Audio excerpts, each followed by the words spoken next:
Good morning, my fellow yogic travelers. Mighty glad to be alive today, and I hope that you are too as we continue to live, laugh, love, learn, linger, and live the life we love. It's Friday, so for my new students, these are the reminders of the PowerPoint presentations I used to do at the Yoga Circle from 1985 to 2019.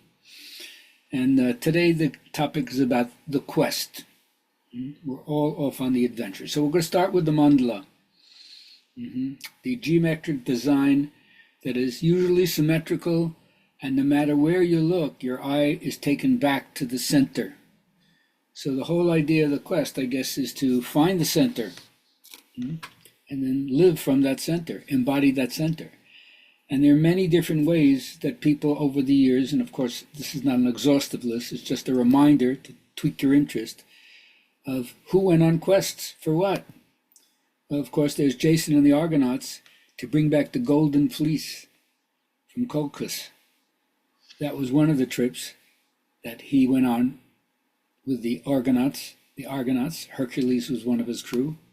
And you had the quest in England to free the stone, the sword from the stone. Whoever could do it would be the ruler, the rightful ruler. They didn't think that Arthur, the little mere boy, they laughed at him, but he pulled it out as easily as you could.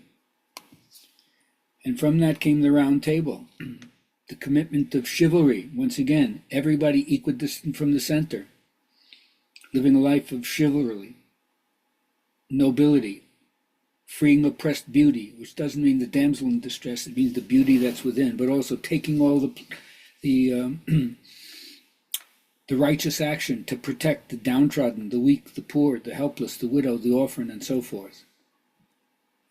And then the Holy Grail, the search for the cup that caught Christ's blood, the healing virtues that supposedly emanated from it. Another major quest, which we'll come back to. Sometimes you see it in the talk of the Fisher King, the knight that went after it and he forgot to ask the question, "What ails thee?" And so the Grail disappeared for another 20 years before he understood. And he did get another chance because of the purity of his own intention. And this time he did ask the question, "What ails thee?" And it broke the enchantment of the kingdom.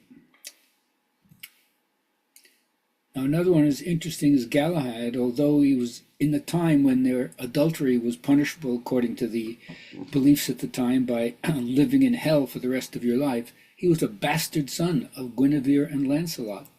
And yet he was one of the only other two knights of the Round Table who beheld the Grail, besides Percival, because his heart was pure. Like Tennyson's poem says, his strength was that of 10 men because his heart was pure. Now, of course, the Buddha represents another of the quest for enlightenment. He gave up his princely life, the life of pleasure, the life, of course, of innocence that didn't see the truth of the three heavenly messengers of sickness, old age, and death. And then when he saw a yogi who looked so radiant, he gave up everything, cut off his top knot, did severe austerities for 6 or 7 years till he realized that wasn't the way, sat in front of the immovable spot in the Bo tree, made his vow, "May my bones turn to dust if I move from this spot before I get enlightened." Fortunately, he didn't have to taste his resolve because he got enlightened that morning. But that's the quest. Everybody now is following suit. How can I discover the Buddha nature, the awakened one within me? That's another quest. The three wise men, they followed the star. They were on a quest to see who the world savior was going to be, who was the new baby king who was coming in.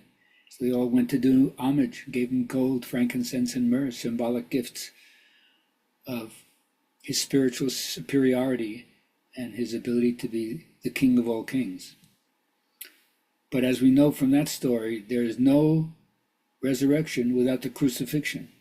First you have to die to the old, and then the stone is rolled away and something emerges that's deathless. And of course, there's the other idea of what revelation is. It's one thing when you go seeking. It's another thing when it communicates to you. It's intelligent and it communicates. Moses, take off thy sandals, you're on holy ground. Oh, I didn't even know I was looking for this. I thought I was tending my sheep. But if it wants to, it breaks through. You could call it supernatural if you want to, but really, as my teacher said, is God supernatural? Well, God is super and God is natural, so yeah. So it communicates when it needs to.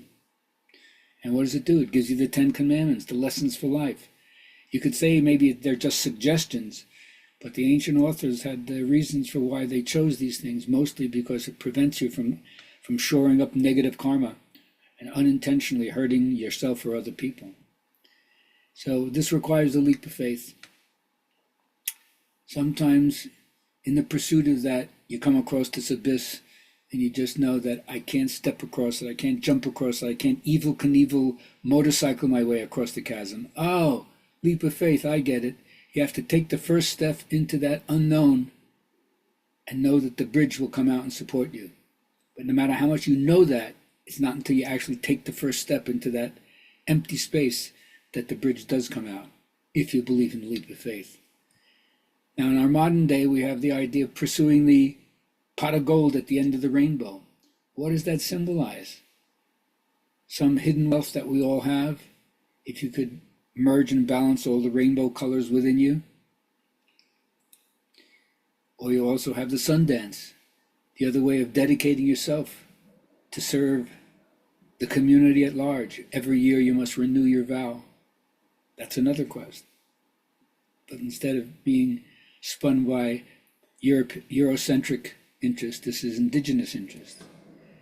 And then searching for the fountain of youth, always looking with that quest for something that's material, like the elixir of life that's going to change you and make you young again, as opposed to a mindset that helps you understand what eternity is, that which is not in time, and how that revivifies the youthful spirit inside you, or search for it outside if you think it's there. In the modern day plant medicine version, the ayahuasca ceremony, certainly mushrooms, Amanita muscaria, various kinds of psychedelics, like in scorpion poison or frog toad poison. But earth medicine, plant medicine, is another way that people quest what? To experience their connection to Pachamama, the Earth Mother, or to the ancestors who will speak through the plant and give you the wisdom, which means the medicine that you need to heal yourself and bring it to others. What quest are you on? That's what I would ask you. And of course, as you know, yoga is the quest that I use. It covers so many of these images that you've already seen, but it's internalized because the work that you do is on yourself, and then what you give back to the world is the gift of what you've learned in compassion and service. Have a great day.